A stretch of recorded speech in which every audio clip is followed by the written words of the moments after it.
আদালতের নির্দেশে উদ্ধার অভিযানে গিয়ে এক নারীকে থাপ্পড় মারার ভিডিও এখন সামাজিক যোগাযোগ মাধ্যমে ভাইরাল। একজন পুলিশ কর্মকর্তার এমন কাণ্ডে ক্ষোভে ফুঁসছে পুরো এলাকা।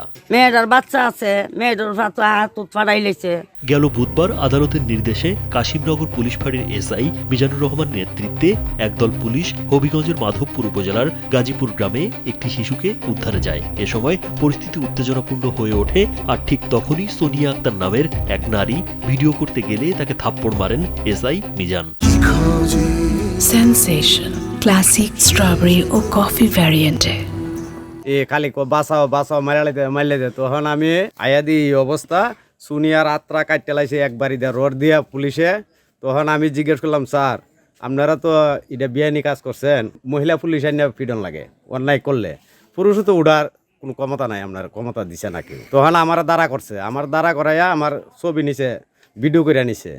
তখন ভিডিও করা নেওয়ার পরে আমারও সব আসামি মেরেছে। স্থানীয়দের অভিযোগ, ঘটনার পর আবার পুলিশ এসে তাদের বাড়িতে ভাঙচুর চালায়। সিসিটিভি ক্যামেরা, টেলিভিশন, কম্পিউটার সহ বিভিন্ন সামগ্রী ভাঙচুর করা হয়। এমনকি বাড়ির বিদ্যুৎ সংযোগও কেটে দেওয়া হয়। আর আমরা পাবলিক দূর থেকে দেখতাছি, দেখতে রড দমক দেখাইছে, গরম আইছে, ভাঙচুর করছে, ওই গরম আইছে, ক্যামেরা ট্যামেরা ভাঙছে। এসআই মিজানুর রহমানের দাবি, বাড়িতে ভাঙচুরের সাথে পুলিশের কোনো সম্পৃক্ততা নেই। একটা তো বিষয় থাকে, মানে কিছু তো কমন সেন্স থাকে। আমি কিতার লাগে তাদেরকে আঘাত করব? এরা বাচ্চারে লুকায় রাখছে, আমরা বাচ্চারে খুঁজাখুঁজি করতেছি, কেন এ করতেছি, মহিলা ভিডিও করতেছে, আমি নিষেধ করলাম, আমারে গালি মারছে। না না, এগুলো এরা নিজে করছে, ওগুলা এরা নিজে করছে নিজে। এ বিষয়ে খোঁজ খবর নিয়ে তদন্ত সাপেক্ষে যথাযথ ব্যবস্থা নেওয়া হবে বলে জানান অতিরিক্ত পুলিশ সুপার শহীদুল হক মুন্সি। কোনো দোষ তো থাকতে হবে, আমরা দেখি কি ঘটছে, কি হয়েছে, কেন হয়েছে, বিষয়টা আগে দেখি, তারপর আমরা জানাবো আপনাদেরকে। ভাই অবশ্যই জানাবো।